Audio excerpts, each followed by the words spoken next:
For the first time, a source from inside the San Onofre power plant is speaking out, warning that restarting the San Diego County power plant is too dangerous. Team 10 investigator Mitch Blocker talked to this man and to another expert. Both are sounding the alarm.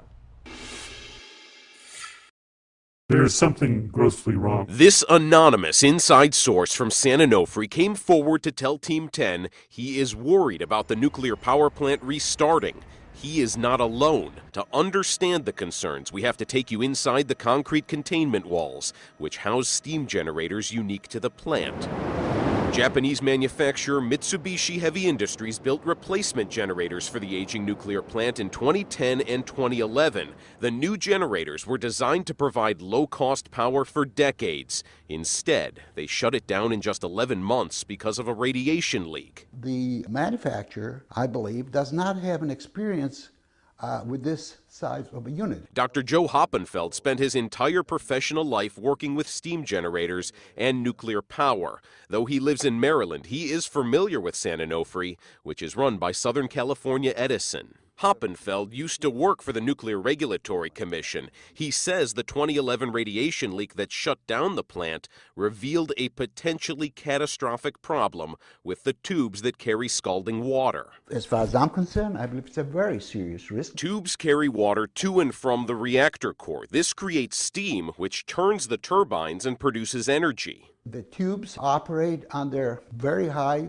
internal pressure. There is no protection provided between the tubes, from tubes in the rows hitting each other. Our sources say the redesign of the Mitsubishi generators had unintended consequences.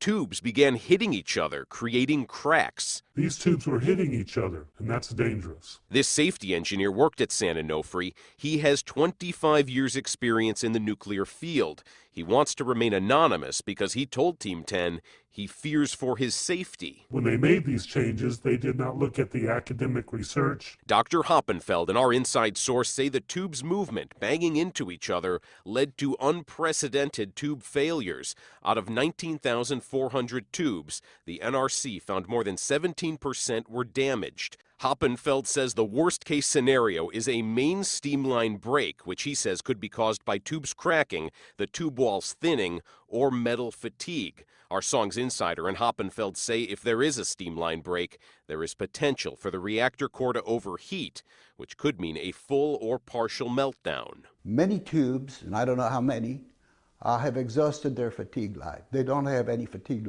life left. SoCal Edison proposed a solution to only operate Unit 2 at 70% power. Both Team 10 sources say that may reduce risk, but is no guarantee of safety. I don't think to scare anybody. You can live there, but you should know what the risk is. Both believe no one can predict what will happen. If an accident like this were to happen, San Onofre's emergency plan is not geared to handle it, and it could cause a public disaster. Now, SoCal Edison maintains the plant is safe to restart. They declined an on-camera interview, but sent us a brief statement that reads in part, while Dr. Hoppenfeld has an extensive resume, his Song's analysis is significantly flawed, reflecting his lack of specific expertise in tube vibration analysis provided by 3 experts that performed SCE's analysis. Mitsubishi Heavy Industries also sent us a statement. It reads in part, the design went through an extensive review process which included the participation of third-party experts, and MHI believed they would operate as expected, safely and successfully. No safety measures were sacrificed in the design. And of course, if you want to see those full statements, we've got them up on our website, 10news.com. Big question, still waiting to hear from the NRC, so when can we expect that? We expect that in the next month, but it really could happen at any time. And of course, we'll keep watching it, keep watching these safety issues, and keep reporting on them. All right, stay on it, Mitch. Thank you. Mitch. All right, this just into our newsroom. San Onofre Units 2 and 3 may be retired. That is if government regulators do not approve the restart of the nuclear plant. That development coming straight from the CEO of Edison International, which is the parent company of Southern California Edison. Meanwhile, Team 10 has sources inside the plant, one who snapped a picture that's raising a lot of questions. It shows plastic bags, tape, and broomsticks used to fix a massive leaky pipe. Now, the source gave the picture only to Team 10 investigator Mitch Blocker. If a picture is worth 1,000 words, this one may be worth as many questions. San Onofre's owners confirm this was taken in Unit 3, but did not say when.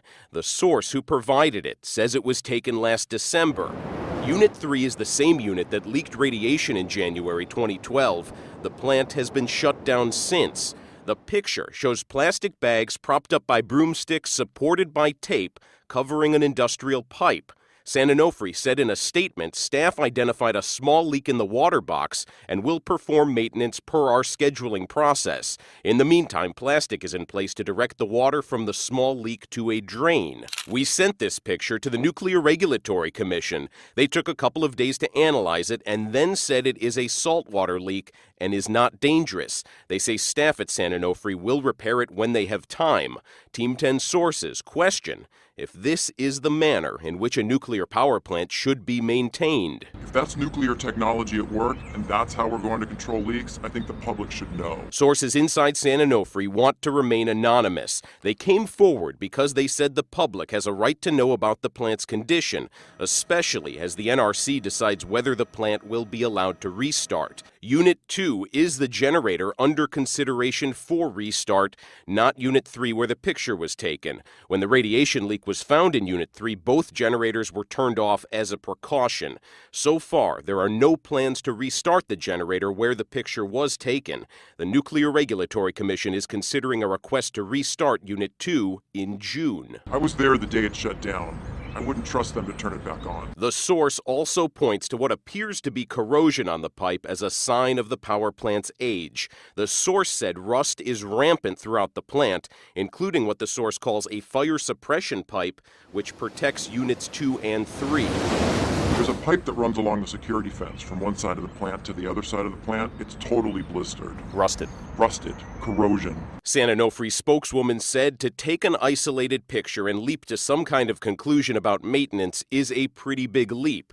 Other sources inside San Onofre told Team 10 an unprecedented level of wear and degradation, which caused the plant's shutdown in the first place, makes starting San Onofre again risky. We are dealing with unknown territory here, which has never been explored before. San Onofre disputes those claims and says the plant is safe to restart. Records obtained by Team 10 show San Onofre staff were concerned about hundreds of corrosion notifications and degraded equipment throughout the plant. Staff sent a letter to management saying San Onofre clearly has a serious corrosion problem in pipes throughout the plant. This is nuclear.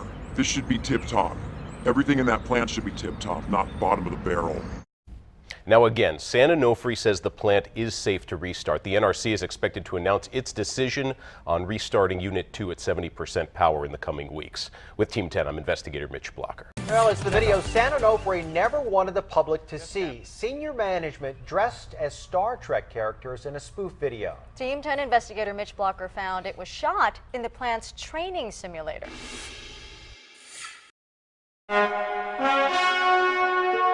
There's no mention of space or the final frontier. This is Songs Trek, a spoof brought to you by management at the San Onofre Nuclear Generating Station. It features replica uniforms and a Vulcan scientist, ears and all. If we remain in this state for much longer, we run a risk of equipment failure and crew demoralization. The video was made in 2010. It includes former Chief Nuclear Officer Ross Ridenour. He plays Captain Kirk and no longer works at the plant. San Onofre spokeswoman would not tell us whether he was fired.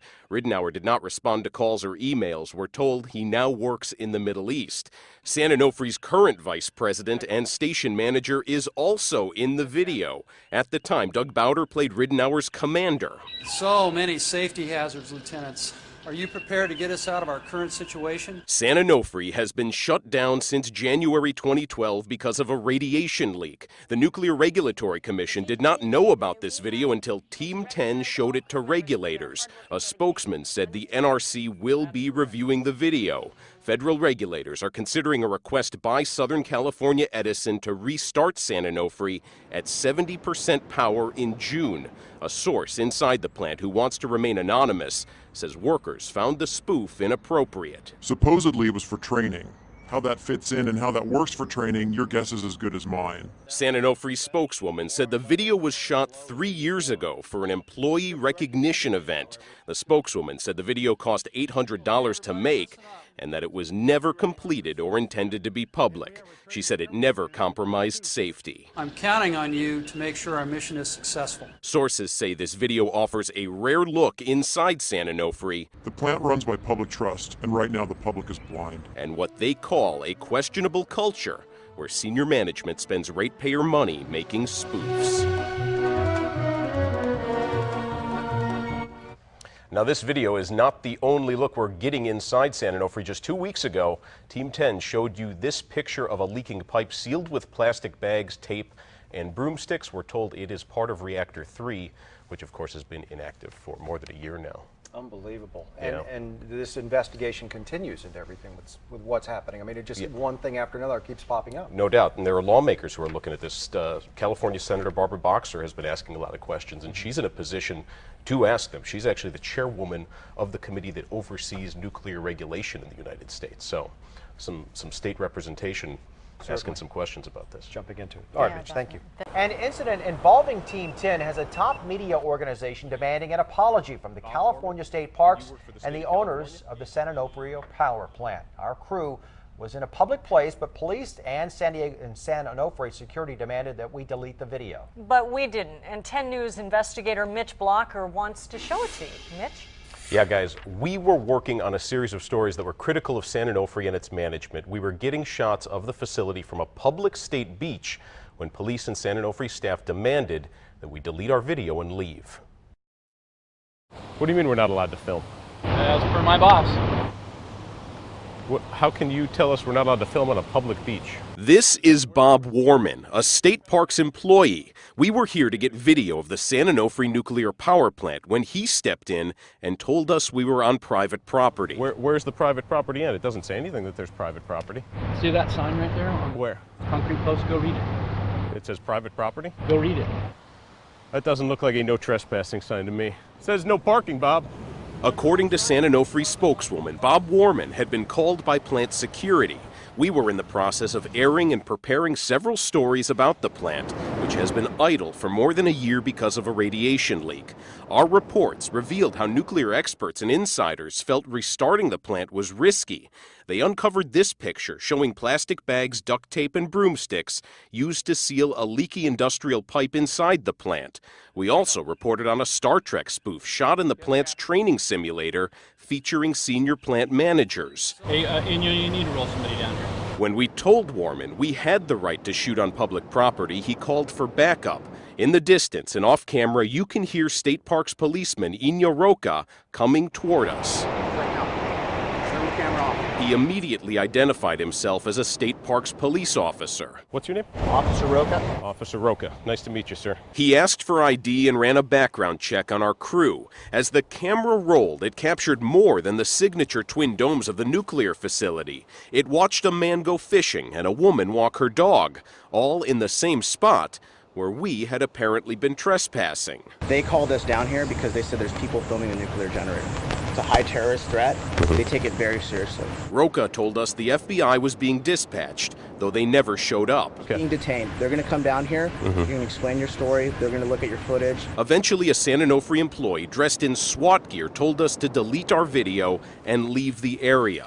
We left, but did not delete the video. If the public is allowed there, then the press is allowed there. Mickey Ostreicher is the National Press Photographers Association's lawyer. In his letter to San Onofre and the state parks, he cites the Privacy Protection Act of 1980, writing, "There are no circumstances under which law enforcement or anyone else may order the deletion of files belonging to another person." He also brought up sites like Google Earth, which provide up-close overhead views of the plant.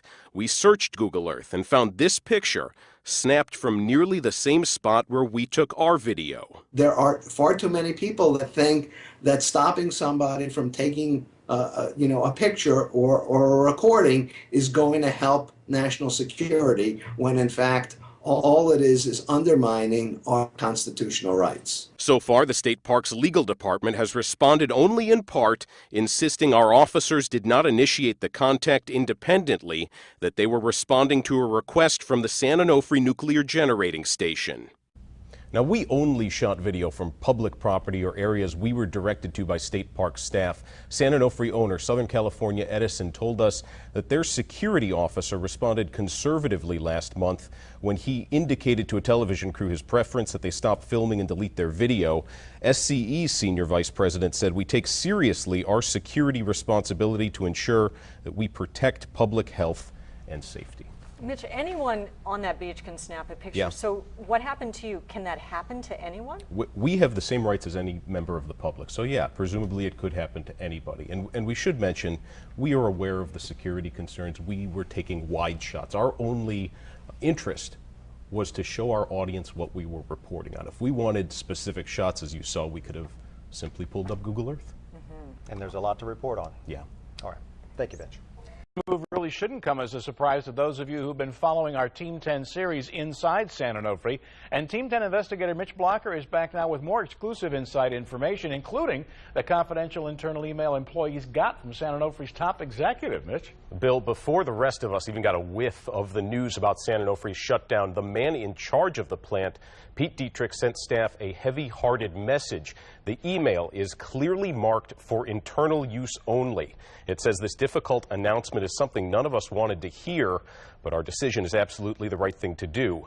Dietrich blames the Atomic Safety and Licensing Board and the Nuclear Regulatory Commission for the decision. Now, the internal email was given to us by sources inside the plant who have been concerned about the plant's safety. These sources helped us first report on issues with plant maintenance, including how a large industrial pipe was fixed with duct tape and garbage bags. We also revealed an internal video, a Star Trek spoof shot in San Onofre's training simulator, which featured top plant managers. Now at 5, we're going to again hear from our inside sources and show you more of that leaked internal email. Koshal? Well, 10 News was... Okay, for the first time, sources tell Team 10 decision makers in charge of replacing the generators at San Onofre may have put profits ahead of safety. And our sources say in the rush to change the generators, the nuclear plant skipped a vital step that the government should have caught. These claims are coming just as it was announced the plant will not be restarted. And as a California senator calls for the Department of Justice to investigate, only Team 10's Mitch Blocker has the story. SCE and Mitsubishi Industries were under a time pressure to build and install these steam generators as soon as possible, because Edison was losing money with the old steam generators. This safety engineer worked at the San Onofre Nuclear Generating Station. He told Team 10 Southern California Edison wanted to increase power output using nuclear reactors that featured new, redesigned steam generators. He says more power meant more profit. If they wanted to install new additional tubes and make changes to the design. Our source wishes to remain anonymous because he fears for his personal safety. He says with more tubes and bigger tubes, more steam would be created to create more power. Our inside source says the new tubes featured major changes that should have required close oversight and public hearings before Mitsubishi Heavy Industries began to build the new generators. This is what Senator Barbara Boxer wants the Department of Justice to investigate. She wants to know if the companies intentionally misled the Nuclear Regulatory Commission. This former NRC employee agrees with our inside source and says Edison and Mitsubishi put profit before safety. You don't need an NRC approval if you want to change the toilet seat somewhere. But if you make a major change, which this was the case, you do need NRC approval. The nuclear industry is self-policing. Regulations leave it up to SCE to tell the government whether the work to be done is major or minor. Internal SCE documents given to Team 10 by a second source show the company was able to sidestep a more thorough review by simply describing the replacement of the original steam generators as a minor change. SCE gave regulators the same information about the replacement generators. One document reads, replacement of the steam generators is a replacement in kind in terms of an overall fit, form, and function with no or minimal permanent modifications to the plant's systems, structures, and components. Our sources say this description of the project allowed Mitsubishi and SCE to fast-track it by avoiding public hearings and minimizing oversight. The result, sources say, is that mistakes were made. They did not have the experience to design these replacement steam generators. Hoppenfeld agrees, saying Mitsubishi's plan for new replacement generators was faulty. I went through their analysis. Their analysis is completely invalid. It's full with errors. In addition to San Onofre, SCE is an ownership partner in the Palo Verde nuclear plant near Phoenix. SCE had access to information on how Palo Verde was built. Its steam generators are running without significant problems. Our sources wonder if SCE missed an opportunity. And the question is, why didn't they design the San Onofre steam generators to do the same thing? Instead, the teams from Mitsubishi and SCE created, built, and installed first-of-their-kind generators at San Onofre. The tubes surrounding those new generators developed hundreds of cracks, leading to a small radioactive release and a shuttering of the plant, which will never be restarted. The ultimate responsibility for running the plant's safety is in the hands of Edison. But Dr. Hoppenfeld says his former employer also shares blame for what happened at San Onofre. He says the NRC had to know what was going on. The NRC had the last chance. They had the last call. They could have stopped it. We also asked SCE about our sources' claims that it put profit before safety. We were referred to a statement made last week by the company's CEO when it announced that the plant would close for good. He said, quote, when we went through that analysis, which takes quite some time to do, we determined that much of it was really standard. We also were referred to a previous statement made by the chief nuclear officer who said, quote, SCE would never and did not install steam generators that it believed would impact public safety or impair reliability. With Team 10, I'm investigator Mitch Blocker.